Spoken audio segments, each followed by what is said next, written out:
back in the bucket think tank for another round of our Life of Scrooge Redux, and we're going to get into it with Terror of the Transvaal. So this was possibly the second or third Life of Scrooge story I read. Yeah, all of it out of order. All of it horribly out of order. I started with part 12. So anyway, this is one of my favorite covers. Just Scrooge like, you know what? Let's go, Africa. Let's go. Let's go. Come on, come on. Who's going first? All right. So also there's a dinosaur in the background freaking out. But anyway. So the year is 1887. Scrooge has arrived in Africa at the time of the Kimberly Diamond Mine, which was then called the richest hole on Earth, an interesting parallel to the Anaconda Copper Mine, which was the richest hill on Earth. Nice little inverted there. Also, again, like including Myrtle Mackenzie, we're adding this we're sort of solidifying Scrooge in history. It's a really cool thing to do. So Scrooge arrives there, and he sees the Kimberly Diamond Mine, like, you know what? Too many people. I'm going to find gold. It's going to be all mine. But so anyway, as we go down into the hole, we find someone who's trying to steal from the prospectors. And they use the word he's trying to steal your poke again, so it's not the first time he's done this. He says he was trying to swat a tsetse fly off the pack. And then he says, like, no, I just wanted a cold drink and I thought they were ice, I swear it. And so, yeah, they tie him to a buffalo and run him out of town. There we go. And, you know, he's freaking out. Scrooge's like, oh dear, someone's tied to this weird looking steer.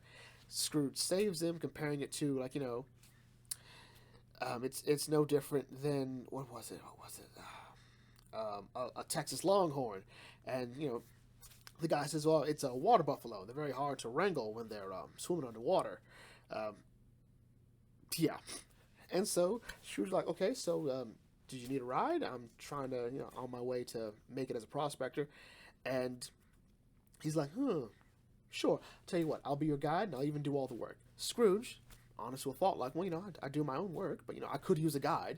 He introduces himself as Scrooge McDuck, and he says, the guy's like, I'm a boy.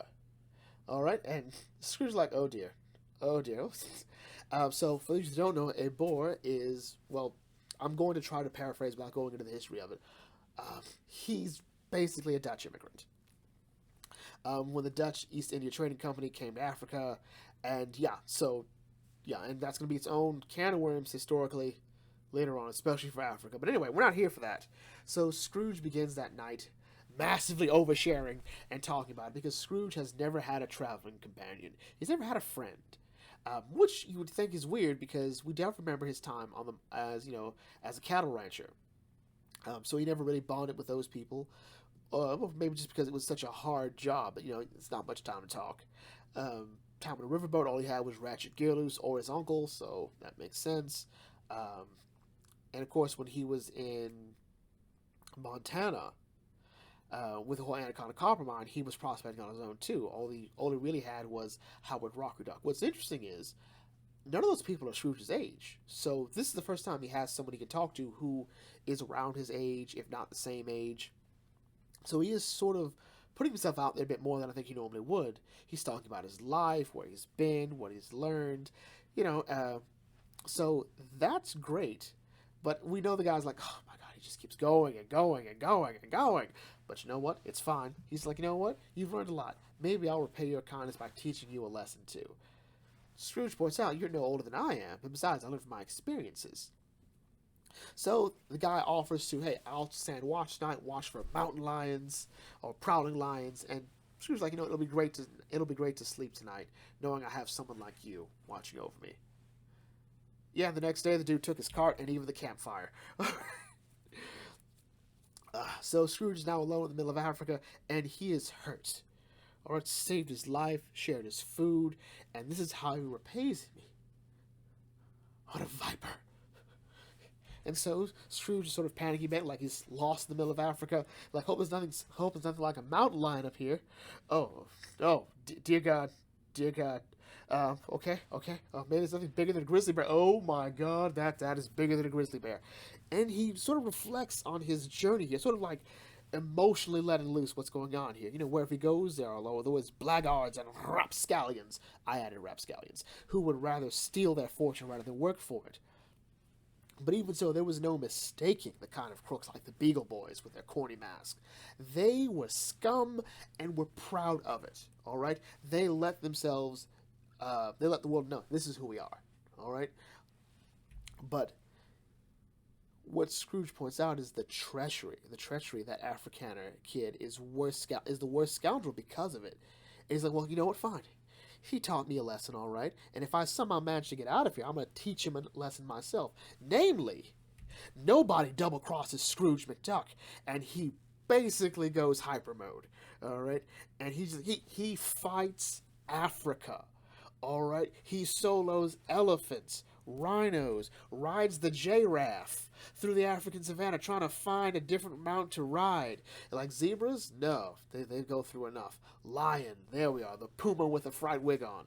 And the lion tries to assert himself as the king of the jungle, and Scrooge just roars louder. And then lion goes, meow. He becomes Baxter from the Meow Mix commercials. It's kind of golden. Scrooge berates him even more like my own horse Hortense was tougher than you. All right? And so he rides this lion into town. All right? The terror of the Transvaal. It's actually the first time he gives himself a moniker. So there's that. Now the whole town is abuzz because no one's ever ridden a lion into town. You just don't do it. All right? Scrooge goes, these folks have never seen a real cowboy before. I'm like, okay, I love it, I do. And like, that's my stuff. So he's probably in here. Or so he goes, gets his 6 shooters, all right, and goes to meet him. And he finds him, and the dude tries to play it off like, dude, Scrooge, there you are. I was so scared. All right, I'm glad you're all right. I was abducted by a band of Zulu warriors with big spears. I swear it. He's like, no, shut up, all right? I told you I learned from my experiences. I won't trust you once, and from now I won't trust anybody once, all right? I won't trust anybody. It's like, villains of a more noble ilk have made me cautious and resourceful. But you just made me mean. And I love it. I just like this look here. He has done something terrible. This is the first person Scrooge decides to open himself up to talk to try to form an actual friendship from the ground up with. And it was thrown in his face. And now he's like, fine. And this is interesting, too, because we tend to talk about Donald's temper. When we talk about the Duck family, or Hortense's temper. We didn't realize that Scrooge has a temper. The difference is he seems to have, temper. He knows when to take it out, for the most part. So, he's like, don't shoot me. Like, dude, I don't shoot animals or even people. I don't shoot people or animals. Which is weird because I don't think we quite have defined what is and isn't an animal in the Duck Disney verse. I guess if it wears clothes, it's not an animal. But there we go. So Scrooge decides to tar and feather this gentleman, which is pretty much what he saw happen to a card sharp in Cheyenne. So I'm like, okay. And Dodge City, he showed them the Yellow Belly Waltz. And, this is the whole point. This is a public pillory. The tar and feathering of another human being. Even more, the tar and feathering of a duck. Luckily, it's molasses, so it won't be that bad to get off. So he runs off as everyone laughs at him. He goes to grab a rifle from Scrooge's cart. Didn't realize there was a lion in there. Scrooge's like, I gotta save him now. He goes and yells at the lion again to remind him who he's raising his voice to. It's like, you know what? Fine. Yeah, I should have told you earlier. I'll take care of that in a second. All right. So he goes, throws the dude in jail, and goes off from there. The dude comes off like, you know what? I'll get you back for this, McDuck. Someday I'll be a somebody, and I'll eat nobodies like you for breakfast. Scrooge throws back like, you're never going to be anybody until you learn to work for it. All right, and he walks off. He says, adios, Mr. Whoever you are. All right. And, the gentleman swears at Scrooge in the most cartoonish way possible. So, in reality, after 3 years in Africa, Scrooge never made a fortune there. The Transvaal ore is too low grade for a lone miner to exploit. Tons of it have to be mined and processed to extract even a single ounce of it. Ironically, the people that actually took advantage of the Kimberly Diamond Mine were able to amass enough money to acquire the manpower and resources to actually have a gold mine. So it came time for Scrooge to leave. It's interesting because Scrooge has to. Scrooge's pride sort of kept him from making it big in Africa. Had he gone into the Kimberley Diamond Mine, not only would he probably not have met that person, he would have made his fortune there, theoretically. So as he goes off and walks into the sunset, we reflect on his other enemies, the enemies he's made. The Whiskervilles of Scotland, the Beagle Boys of the Mississippi, the McViper Boys of the Old West, and one particular Afrikaner, I hope I said that right, known as Flintheart Glumgold. And I always will be!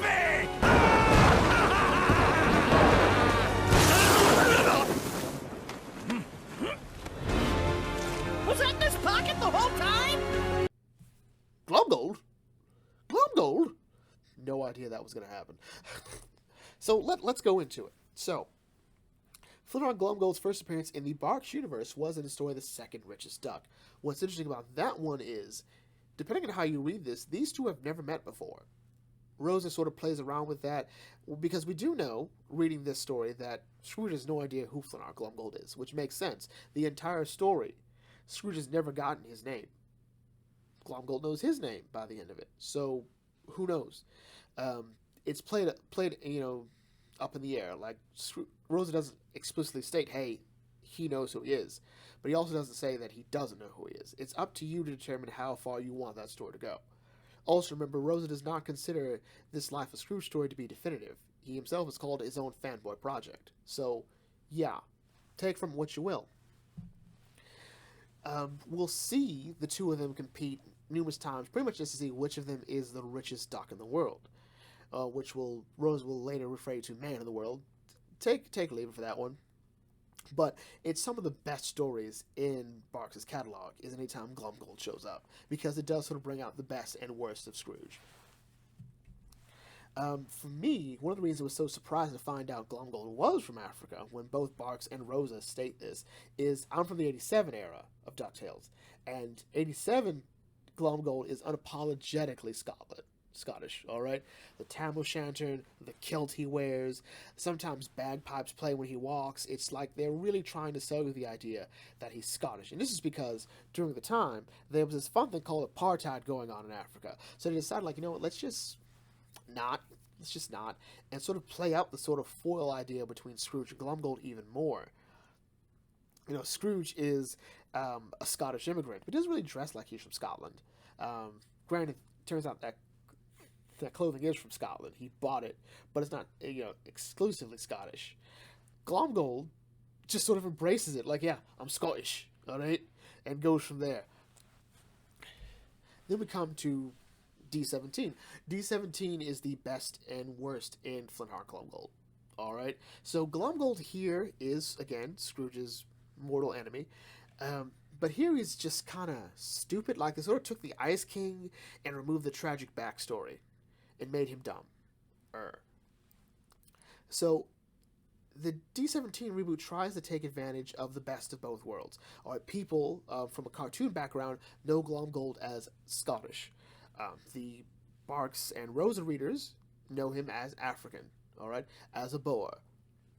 So, what happens? Well, they fuse them both together in like the weirdest way possible. But also sort of like on a meta level, it almost works. So Scrooge in Africa meets a young Shushan boy, I try to parallel Scrooge again, and he tries to teach him the same way that he learned.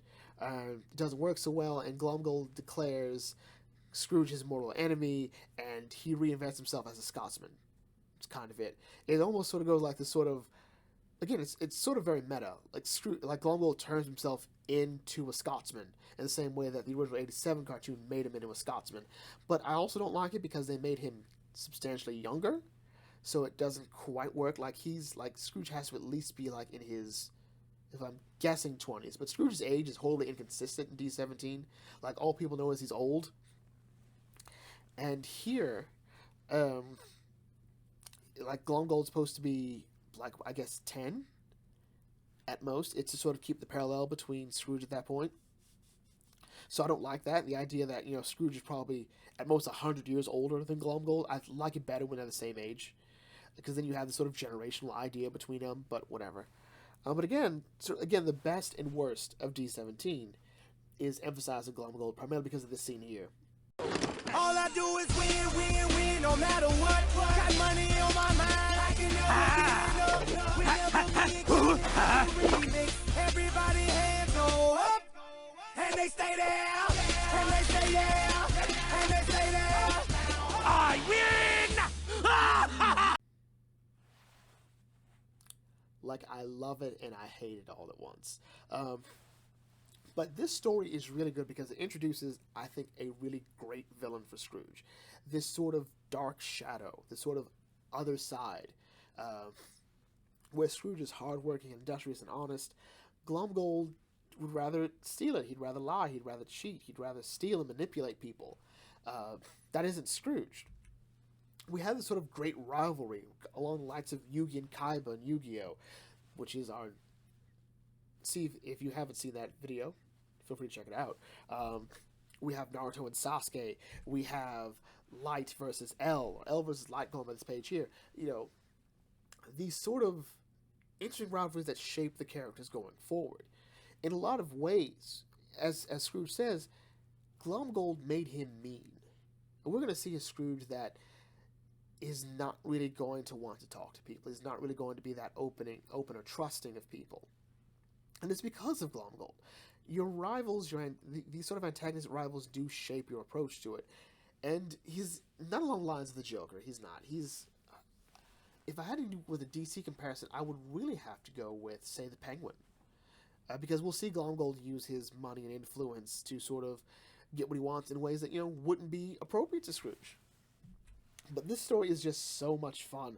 Again, it's Scrooge versus Africa. Like, you guys remember in League of Extraordinary Gentlemen when Quarterman goes, "Africa would not have me die." Scrooge goes, "Africa couldn't kill me." All right. So let's go. Let's go. The man soloed the African savannah. All right. Loved it. Loved every minute of it. Like, all these animals were like, dude, we got soloed by a duck. Well, except the zebras, because, you know, they were busy running, because it's what zebras do. It sucks to be a zebra. So anyway, one of my favorite moments from this, well, this is always tricky. It really has to be this moment here. Nobody double crosses Scrooge McDuck. The legendary yelling at a lion. I love it. It's so great. Scrooge riding the lion into town. Just on the savannah as a whole. But there's also something cool about that sequence here. Like, you just made me mean. Sort of showing, again, the impact that Scrooge learns from his experiences, but maybe he's taken the wrong lesson here. That the pendulum has swung too far in the other direction here. And maybe he'll correct as he goes by. But I think by this point, Scrooge is sort of content to work alone now. It's like, you know what? It's better, I'm just on my own. I also do love the last page, the last panel of Scrooge sort of walking off into the sunset. And the whole time, we see these... the enemies he's made just looking down on him. Like, you know, this won't be the last time we meet. It won't. They're all now invested in him. The Beagle Boys don't really expect to see Scrooge again, but there will be a time where they're like, you know what? This is a guy we need to keep an eye out for. The McViper Boys, we'll see Scrooge meet with them. And of course, we all know the legacy of the Whiskervilles and Flintheart Glumgold. So anyway, with that in mind, brings to a close here. If you're new to the Bucket Think Tank, feel free to like, comment, share, subscribe. Check out some other videos, and I'll catch you all later. This is the Bucket Think Tank signing off. Thanks for watching. As always, may your fandom, back to the cover, serve you well.